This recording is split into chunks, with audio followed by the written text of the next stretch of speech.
It would take a rocket to outjump that fish. "You've got one," DeMarco said, overhearing their conversation. Jonas walked over to the sub. "Here, Taylor, see this lever? Turn it a half-turn counterclockwise, pull it toward you, and it'll ignite a small tank of hydrogen installed in the tail. Never used it to launch the AG straight out of the water, but it would free up the sub in case you ever got stuck in the muck at the bottom." "How much of a burn would you estimate?" "Not much. A good 15, maybe 20 seconds tops. Once the sub's freed up, she'll float topside anyway, assuming you've lost power." DeMarco grabbed a wrench. "Of course, you already know that." "Jonas, take a look." Mac was at the portside rail, pointing at two tugboats that were busy pushing the Nautilus into her berth. The black vessel looked ominous, a dozen of her crew on deck proudly standing by with ropes to tie the ship off. As the world's first nuclear-powered sub approached the Kiku, Jonas could clearly see the faces of the two officers who stood on the conning tower. "Christ, Mac, it's Danielson. Can you believe this?" "Your former CO, yeah. In fact, I already knew. A Navy friend stationed on Guam told me Danielson volunteered when he heard you were involved. In fact, it was his suggestion to McGovern to use that old tin can coming at us."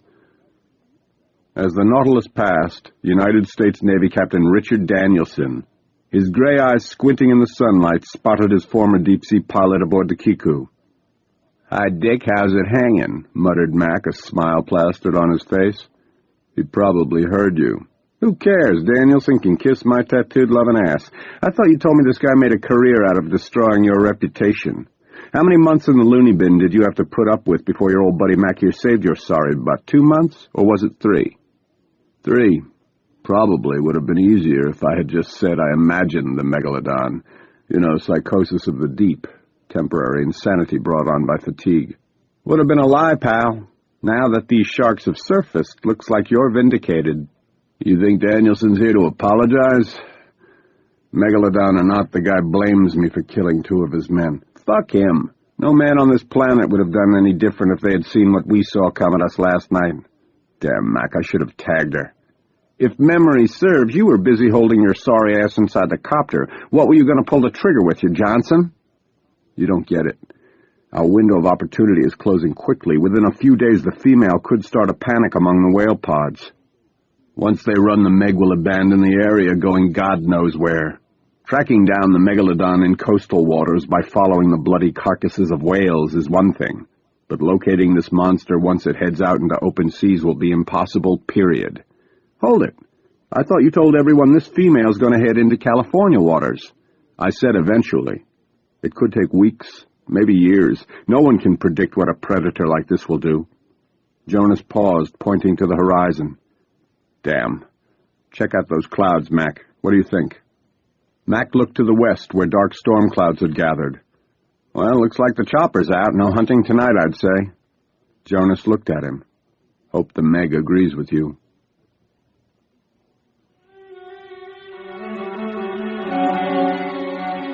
Frank Heller stood on the pier watching as 2 crewmen secured the thick white ropes, carefully lining the slack up along the deck of the Nautilus. Moments later, Captain Richard Danielson emerged from the forward section of the hull. He smiled at Heller, slapping the 571 painted in white along the black conning tower. "So, Frank, what do you think of my new command?" Heller shook his head. "I'm just amazed this old barge still floats. Why the hell would McGovern assign a 40-year-old decommissioned sub to hunt down this shark?" Danielson strode across the open gangway. "It was my idea, Frank. McGovern's in a tough position. The publicity's killing him. He can't very well assign a Los Angeles-class sub to destroy this fish. Hell, he's already got the Cousteau Society, Greenpeace, and every animal rights activist and their mother putting pressure on the Navy.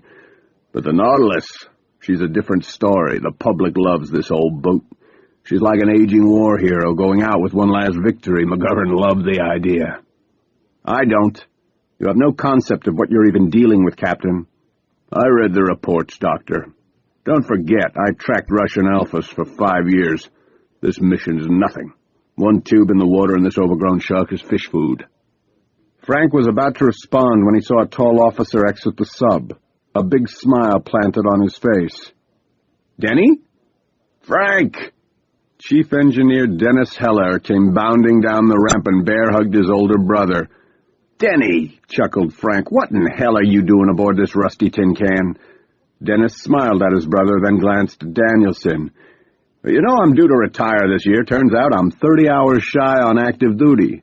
I figured, why not serve them aboard the Nautilus with my first CO? Besides, shore leave in Honolulu beats the hell out of Bayonne, New Jersey." "Sorry to disappoint you, Chief," interrupted Danielson, "but all shore leaves are canceled until we fry this whatever Taylor calls it. By the way, Frank, I saw him on board your ship this afternoon. Honestly, I can't stomach the man." "Let it go, Danielson.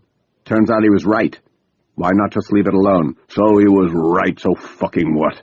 His actions still killed 2 of my crew, or did you forget?" "It's our fault, too." Heller lowered his voice to his former commanding officer. "I should never have allowed you to talk me into certifying him as medically fit for that last dive." "He was fine." "He was exhausted. Like him or not, Jonas Taylor was one of the best deep-sea pilots in the business. If he wasn't, the Navy would have used one of their own on the mission. Had he been allowed adequate recovery time from his first 2 descents, maybe he would have slowed his ascent." "You're out of line, Doctor." Danielson's neck was turning red. Hey, Frank, Captain, what's done is done." Dennis stood between them now. "Come on, Frank. I'll take you out for a quick bite before it begins to pour out here. Captain, I'll be back at 16:30 hours. The towering 30-foot swells rolled into Oahu's sunset beach, carrying large chunks of whale blubber and debris that littered the sand. The 200-odd tourists didn't seem to mind. They'd been gathering all day to watch local surfers brave the most dangerous waves on Earth, where wiping out could mean crashing into the sharp coral reef below. 18-year-old Zach Richards had been cutting waves on Oahu's north shore since he was 12. His younger brother Jim had only recently begun training on the mammoth waves that rolled in each winter from Alaska and Siberia. The afternoon swells had been rising steadily with the incoming tide. Now, as evening approached, the waves were reaching heights of 25 feet or more. The bloody chunks of whale carcass were more than a nuisance. Shark fins had been spotted sporadically all day. Still, the surfers had an audience, mostly girls, and to Zach and Jim, that alone was worth the risk. Jim was still pulling on his black wetsuit when Zach and 2 of his surfer buddies, Scott and Ryan, caught their first set of waves. Glancing back at Marie McQuire, he gave a quick wave. When the brunette waved back, he almost tripped on his board in his hurry to get in the surf and join the group. Michael Barnes, a 22-year-old with a tattoo on every muscle, had caught a 20-footer. Spotting the paddling surfer, he cut across the wave to intercept. Jim looked up at the last moment to see Barnes's surfboard on a collision course with his head. Quickly he rolled off his own board and braced his head between both hands, tucking his chin. The concussion of the incoming wave plowed into his stomach, driving him toward bottom, then tossing and dragging him 30 feet into shore. Coughing up salt water, Jim rose to the surface in time to see Barnes riding the wave out, laughing as he glanced back. "You're an asshole, Barnes," Jim yelled, but the surfer was too far away to hear. Jim's leash had kept his board close, and he squirmed back on and paddled out to his brother. Zach was waiting just beyond the breakpoint, straddling his own board. "You okay, Jimmy?" "What's that guy's problem, man?" "Barnes was born an asshole, and he'll die an asshole," said Scott. "Yeah, well, I hope it's soon." "Try to stay out of his way," Scott warned. "He's not worth dealing with." "Come on, Jim," said his brother. "Let's ride some waves. Remember, just go. Don't hesitate. Put your head down and paddle as hard as you can. You'll feel the wave take you. Just aim for the bottom, make a turn, and ride it out. When you kick out, your legs will probably be shaking. If you go down, tuck tight. Stay away from the bottom. The coral will slice me up. I know, Mom." "Hey, girls," Scott teased. "Enough yapping. Let's go." Jim fell on his stomach, paddled hard, and raced toward the break. All 3 surfers caught the swell, a massive 28-footer that broke to the right. Jim bounced onto his feet gracefully, but took the descent at too great an angle. Unable to hold his balance, he plunged headfirst into the water. The force of the breaking wave tossed him around and around as if he was in a giant washing machine. "Ha! Look at that faggot. My grandmother surfs better than that." Barnes was on the beach, squeezing himself between Marie and her girlfriend, Carol Ann. "Why don't you show us how it's done?" said Carol Ann, hoping Barnes would leave. Barnes stared at the girl, then looked at Marie. "I will," he said. "But not for you, Carol Ann. This ride's for Marie." Barnes grabbed his board and ran into the ocean like an excited 12-year-old. Moments later, all 5 surfers were straddling their boards, waiting. They were a good half-mile out, in water over 90 feet deep.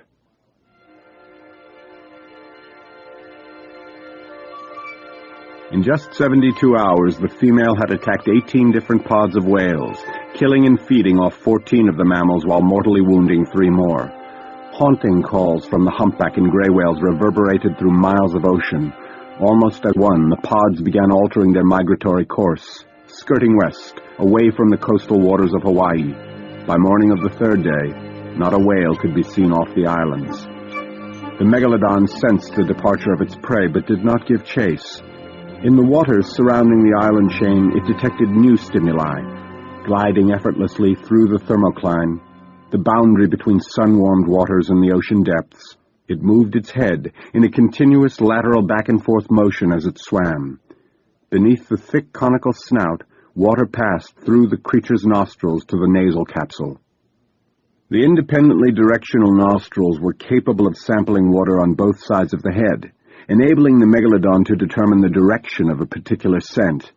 By late afternoon, the predator had followed the scent of man to Waialoa Bay in the northern coastal waters of Oahu. The 5 surfers had been sitting on their boards for nearly 15 minutes. "Where the hell are the waves?" yelled Barnes. The sun was going down, the air had turned chilly, and Barnes was losing his audience as the beachgoers began heading in. "Hey, I just felt a swell pass on to me," said Scott. "Me too," said Zach. In unison, the 5 surfers went prone and began paddling frantically toward shore. Maneuvering his board, Barnes grabbed Jim's leash from behind and yanked back hard, propelling himself forward and halting Jim's momentum. The 4 surfers caught the 30-foot swell just as it broke, leaving Jim Richards behind. "God damn it, I hate that guy." Jim sat erect and sculled backward to prepare for his next approach. 60 yards ahead, a mountainous white dorsal fin surfaced momentarily in the fading swell, then dived beneath the wave. "Jeez. Oh, shit," Jim whispered to himself. Silently, he pulled his dangling legs back onto the surfboard and froze. The monster's upper torso exploded straight out of the surf without warning and into the pack of surfers. Zach, Ryan, and Scott, near the bottom of the wave, remained completely unaware of what was happening behind them.